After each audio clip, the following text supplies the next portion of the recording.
Okay, everyone, if you want the spoiler alert to see what happens with Hearts and Hands and our little group of people on the train, follow along. All right, so Mr. Easton, who we think is a marshal, says, I saw this opening out in the West, and well, a marshalship isn't quite as high as a position as that of an ambassador, but, so he's referring back to something in their past that somebody was an ambassador. The ambassador, said the girl warmly, doesn't call anymore, meaning he doesn't call her anymore. He's not trying to get her affections. He needn't have ever done so. You ought to know that. She's kind of flirting with him right here. And so now you are one of the dashing Western heroes and you ride and shoot and go into all kinds of dangers. That's different from Washington life. You have been missed from the old crowd. Okay, this is kind of that East versus the West, like in Bride Comes to Yellow Sky. She's just thinking how amazing the West is, and it's just so intriguing. And she's telling Mr. Easton, our handsome fellow, that he's been missed. The girl's eyes, fascinated, went back, widening a little bit, to rest upon the glittering handcuffs. Don't you worry about them, miss, said the other man. This is the glum-faced dude, the kind of heavy-set guy. All marshals handcuff themselves to their prisoners to keep them from getting away. Mr. Easton knows his business. So our glum-faced guy is saying, don't worry, lady. Mr. Easton knows what he's doing. Will we see you again in Washington soon? Asked the girl to Mr. Easton. Not soon, I think, said Easton. My butterfly days are over, I fear. And butterfly days would mean his social butterfly days. He used to be out there spending a lot of money out in the East and running around having a good time. I love the West, said the girl irrelevantly. Her eyes were shining softly. She looked away out the car window, the train car.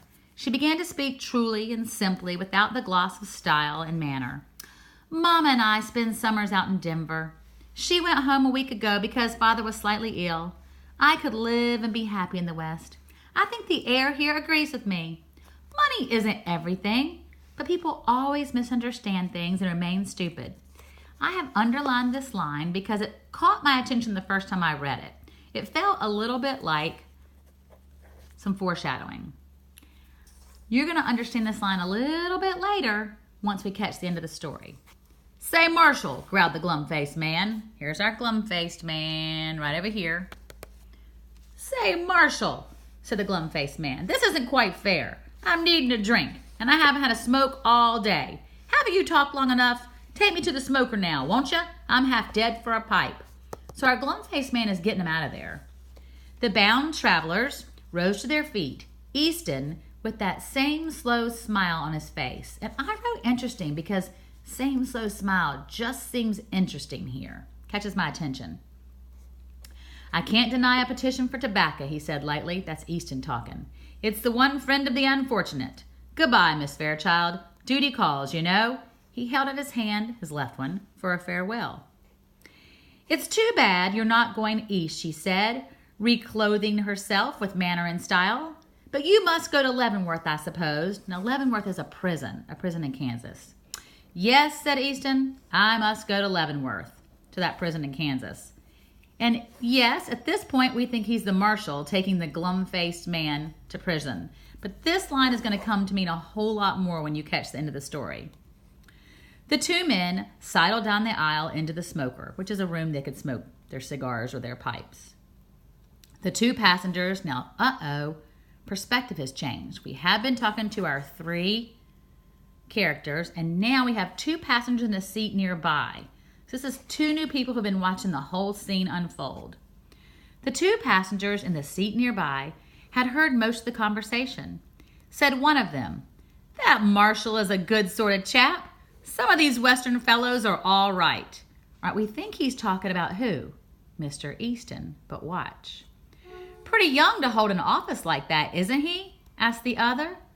So this other guy is thinking that this man is talking about Mr. Easton as well, being the marshal. But watch. Here's the plot twist. Young? Exclaimed the first speaker. Why, didn't you catch on? Say, did you ever know an officer to handcuff a prisoner to his right hand? Plot twist, plot twist, plot twist. Okay, guess what? Our rumpled guy is really the marshal. Let's look at this. Our rumpled guy has his right hand free as a marshal would. His left hand is handcuffed to his prisoner. So no longer do we realize or see that Mr. Easton is the marshal. The marshal is really this guy. So wait, that means Mr. Easton is going to prison. He's the one in trouble for what? Counterfeiting, I wonder? Why did this guy, our real marshal, say he was the prisoner in front of this woman? That's what we're going to talk about in class. Some questions you can ask yourself are, why? Why did the real marshal lie? Why did he have that cover-up going on? What was his motive for lying? I really want you to think about why the marshal chose to lie for Mr. Easton. And here we get into some good stuff. Is it okay, no matter what his motive? And what were the results of the real marshal lying, acting like he was the prisoner? What were the results of that? What occurred after his lie? And then our biggie.